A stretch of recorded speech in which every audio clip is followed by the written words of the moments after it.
Welcome to episode 8 of Saying Something Sober, the podcast where I decide the topic and it could be literally anything. Today's topic, Poor Things. So, yes, Poor Things, directed by Yorgos Lanthimos, released at the start of this year. And it is based upon a 1992 novel by Alistair Gray, which I think is really heavily inspired by Mary Shelley's Frankenstein, because of the themes of kind of Gothic modernism and this idea of putting another person in another person is similar to kind of creating a person from all these pieces of other people. It stars Emma Stone, obviously, who just won Best Actress, alongside Mark Ruffalo, Willam Dafoe, and other actors that I'm not as familiar with.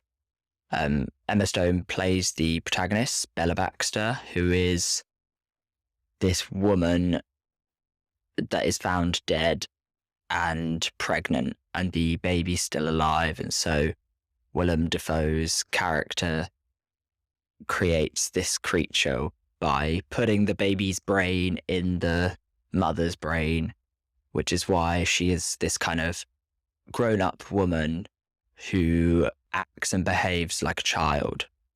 It's obviously set in a kind of Victorian-esque London, and she travels to other places in the world, but it's not really Victorian London. It's kind of Victorian London from a futuristic perspective, where it doesn't look old. In fact, there's lots of futuristic elements of kind of flying cars and whatnot, but it is definitely feels like the past. It's that kind of weird juxtaposition of futuristic elements in a kind of old-timey Gothic way. It's received critical acclaim since it was released, and obviously has won quite a few Oscars. I think it won 5, with Emma Stone winning Best Actress.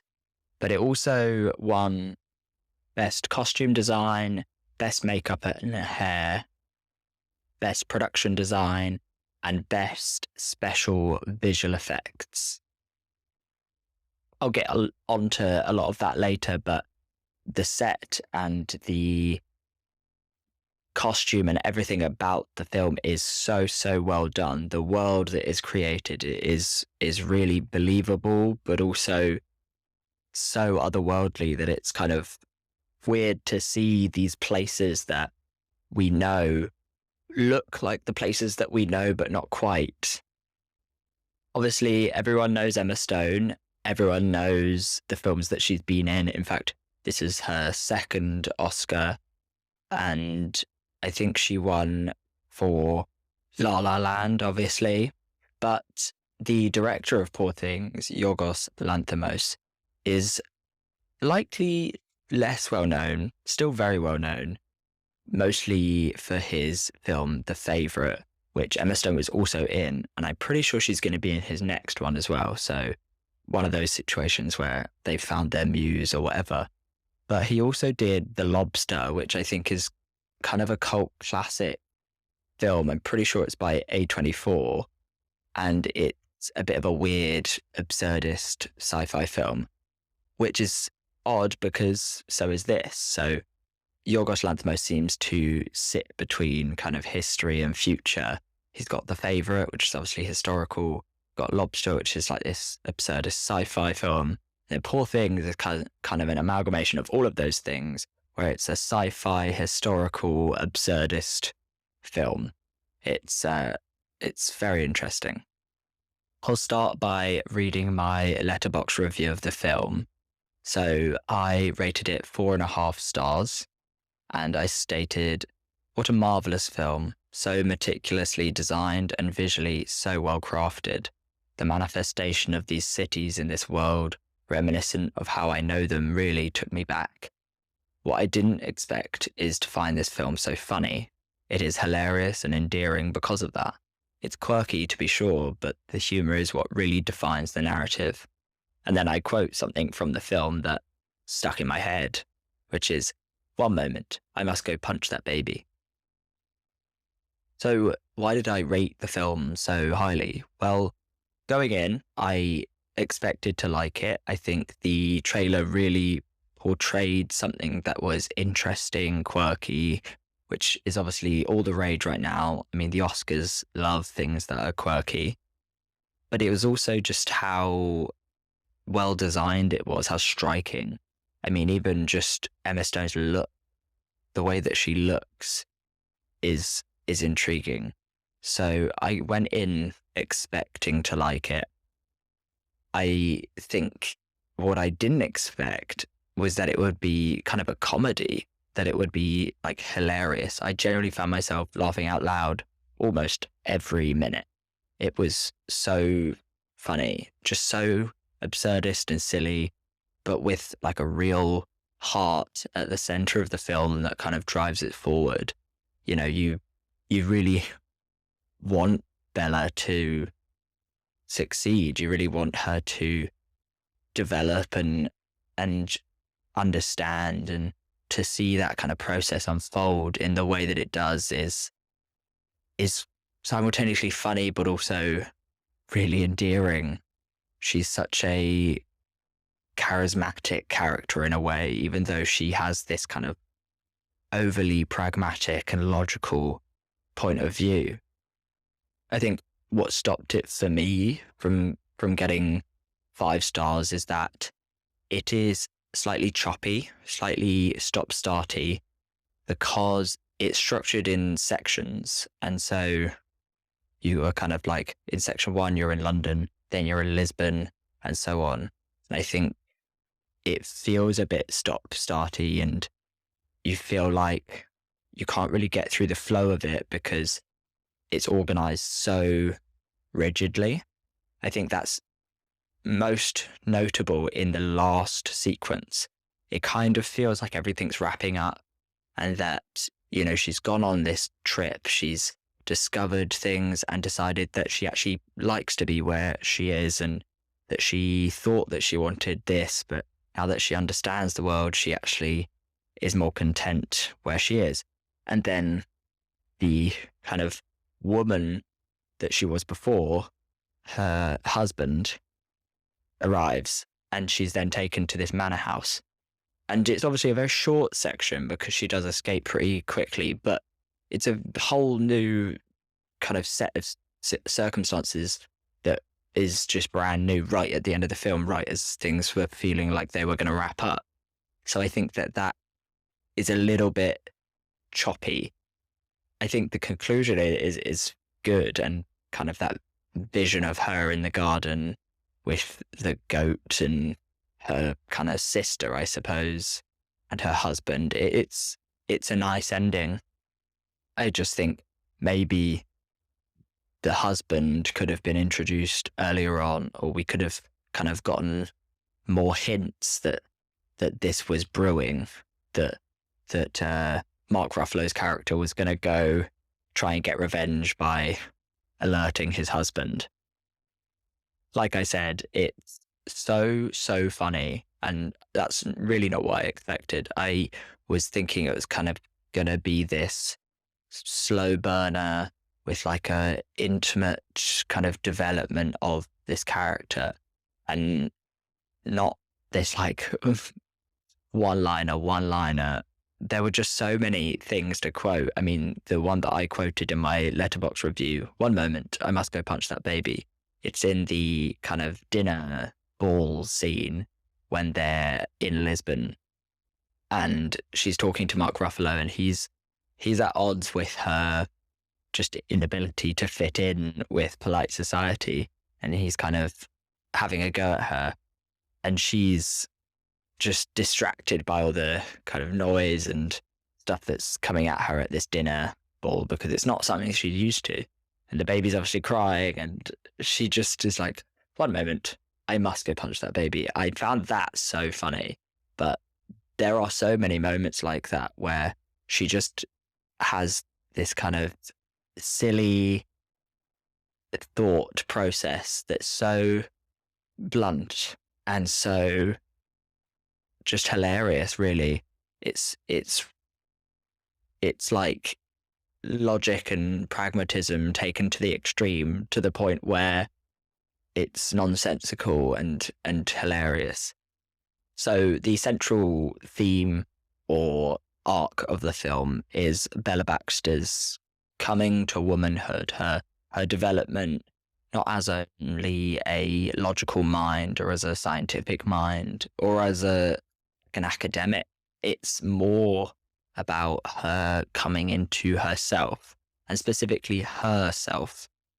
It's not from the point of view of a man, and there's reason to that, and there's kind of not implications, but there's lots of things that are different because it's a woman. And obviously I am not a woman, but this kind of coming to womanhood occurs throughout the film. But I think the key point for it is definitely in France or in Paris, when she kind of signs up to this brothel, mainly because I think that's where we see her have to confront the idea of not enjoying something. She, throughout the rest of the film, is just having a whale of a time. She loves Lisbon. She loves Portugal's tarts. She's interested by the way that societies are confronted, but she generally enjoys experiencing things. There's obviously that time on the cruise ship where she is confronted with the idea of poverty, but she's not experiencing that. She's witnessing it and she doesn't like it, but generally she enjoys life. And then she's stuck in France, in Paris, without money, and she does the logical thing and gets a job. And for her, she's like, well, I like sex, I'm good at sex. Well, why wouldn't I get paid for it?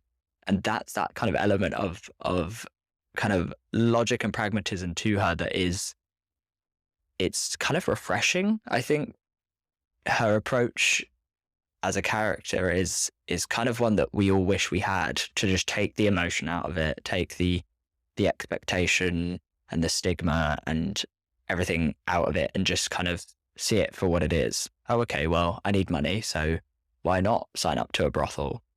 She obviously then sees very plainly the patriarchy at play. She sees that, you know, men get to choose and men get to decide which woman they go with.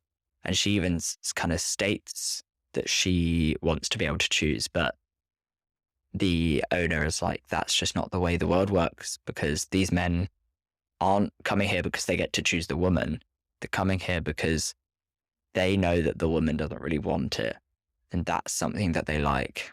And I think that's like a really poignant point of the film, but also something Bella doesn't understand at that point. I think weirdly, after that, she does find power in the brothel. She seems to do what she wants with the men. You know, she takes her own kind of enjoyment and pleasure from it and power from it. And she engages in kind of a lesbian relationship then, which is also logical and pragmatic. You know, she is not getting what she wants from the men of the film at this point in time. So, you know, there's a woman there that she likes, that she's friends with. Why not sleep with her? What's stopping her? You know, she takes the stigma and everything out of it. It's like funny, but refreshing. And throughout the film, I think refreshing is the way that I would describe her approach. The way the film's approach as well, the way that the film presents sex is so different. I don't think I've seen it presented the way that Poor Things presents sex. It's just very simple and to the point and in your face, but not in a way that feels crude. It's, you know, they are having sex. It is erotic, it is kinky, it is all of those things. And yet it's not this kind of big moment of intimacy and romance. Like films often play up the sex scene like it's this big be all and end all, but Poor Things does the literal opposite. There's so much of it in the film that it kind of just becomes passe, you know? Oh, another sex scene. Oh, I'm seeing like sex right there and then on the screen. Like, oh, whatever. Because it's so logical and just so blunt and stubborn, it's showing you what life is, and that's how it is. Whereas films seem to glamorize relationships, they glamorize sex. And yeah, it's refreshing to see relationships just broadly presented in this way, presented in a way that to me feels real, feels like more accurate to my experience of them. Obviously, I've talked about the kind of narrative arc of her coming into womanhood, and I've mentioned how I'm not a woman, so that kind of nuance there, that's not something I can necessarily relate to 100%. However, I did find a dominant relatability to Bella as a sober person, as someone who has kind of started sobriety and started a journey. You know, it's like starting that journey is like putting a new brain in an old body, and you're kind of left to just figure it out and fend for yourself. And you start off as this child who's just kind of waddling about trying to figure it out. And then you go on and you get older and you start to understand things and put things in place and learn about yourself more. I think the way that she, throughout the film, is learning and is so upfront about the fact that she's learning, because I think in real life, when people are learning, it's commonplace to just pretend that you actually do know what's going on. Not that you know, oh, I've experienced it before, sure. But really, this is you taking it all in. But as a sober person, it's very much like that. You know, you're experiencing everything that you probably experienced before, but you're experiencing it like it's the first time you've ever experienced it. You know, Bella Baxter as a character, that body that she's in, experiences all of these things probably before Bella is born. And it's the same, like my body before I started sobriety experienced all these things that I'm experiencing now, but my brain is different, my mind is different, because I'm not using crutches, basically. And I think the relatability there comes from a place of when you start sobriety or when you start recovery or any kind of journey in this way, you feel like an idiot. You feel like a child, a baby who doesn't know anything, because it's almost like, how did I get this far and not figure all of this other stuff out that it seems loads of people have already figured out? And you are kind of fumbling around like a child, wondering how you went so far without knowing all of this stuff that you know now. And I think as a gay man in sobriety, the arc of coming to womanhood, though I can't fully relate to it, the idea of coming to femininity or accepting femininity, embracing it, is definitely something I can relate to. Toxic masculinity is not something that I am exempt from, and I definitely recognize it in myself growing up, but also still in myself every now and then today. And I think her coming to womanhood, her coming to understand her role in the world and how the world sees her and society sees her, but also how she sees herself. I think as a gay man who's probably more on the femme side than the masc side, embracing and accepting that maybe you aren't what society has told you have to be is a journey in itself, and it's difficult, but it's necessary. And like we see in this film, people will treat you based on what they expect of you. But that doesn't mean that you have to accept that that's what people treat you like. She gets sick of Mark Ruffalo's character for treating her the way he does. And she ultimately ends up going back to Willam Dafoe's assistant and marrying him, who's a very much more respectable man. I think the way that she also approaches topics and experiences very pragmatically with a level head and a comedic level of logic is the same way that kind of recovery teaches you to approach your difficult emotions. Before, you would have lashed out, you would have broken down, but now you kind of sit with those emotions and think about them and analyze them and question them. It's a blessing to be able to feel something, but it's also a blessing to be able to feel something and understand it. And I think the best way to do that is to approach everything with a level head, approach it with logic and approach it with sense, which is what Bella does. She feels things, she does things, and she seeks to understand them. And that's what sobriety is ultimately about.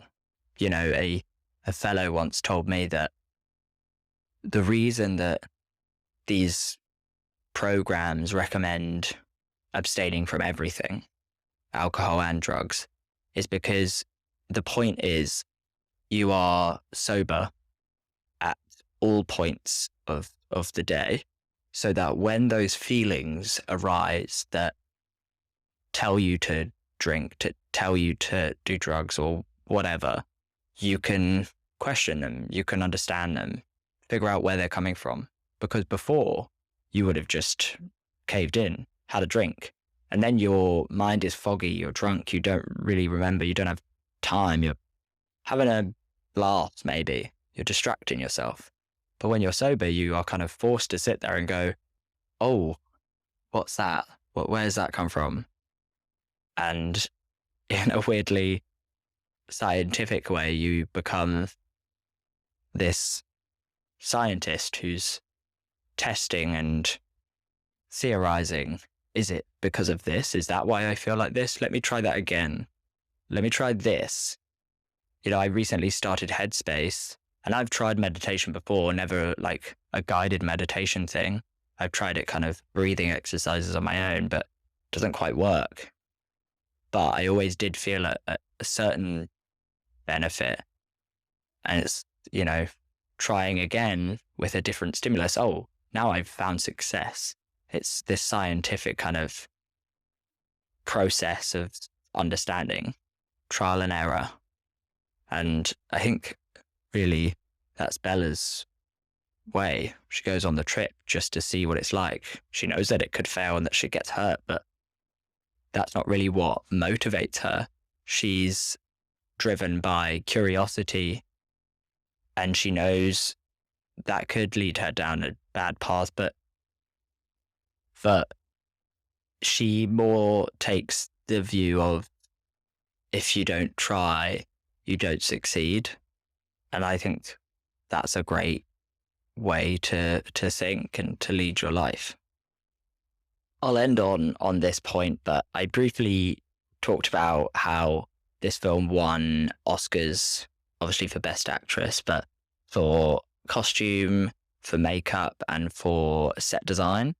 And truly so deserved, so well deserved. This film has the best set design for sure, and best costume and makeup that I've seen in a long while. The key thing that kind of pulls that out for me is, in London, you're aware that it's London, but it doesn't look like London. It's got that kind of London feel, but from a Victorian, but also futuristic approach.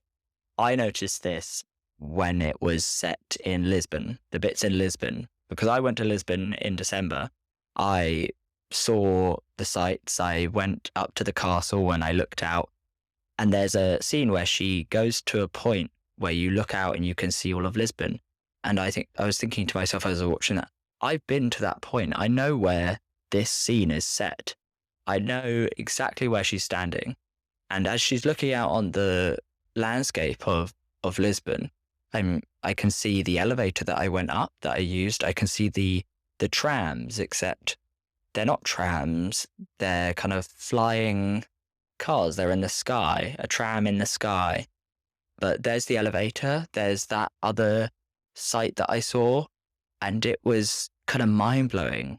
It was this futuristic Lisbon that looked like Lisbon and was Lisbon, but was not, because it was also this futuristic Lisbon. But even bigger than that, it's not just futuristic. It's almost like historical, because you look at this Lisbon and it feels like it's set in the past, but it has all of these futuristic elements, like the trams in the sky and the kind of colors, and it's this like gothic steampunk vibe that is just so well crafted. I'll leave it there, but if you haven't seen Poor Things yet, please do go see it. It is a really, really good film. Even just go see it for the fact that it is hilarious, not just for all of the other stuff that I talked about. It is so, so funny. And I really found a relatability in it that I didn't expect. And it really spoke to experiences that I was having at the time in relation to my recovery and my journey, but also in relation to these kind of self-discoveries that I'm having in my own head. And it was such a great experience. This has been Saying Something Sober, keeping me sober 274 days or 9 months. As of recording, episode 8.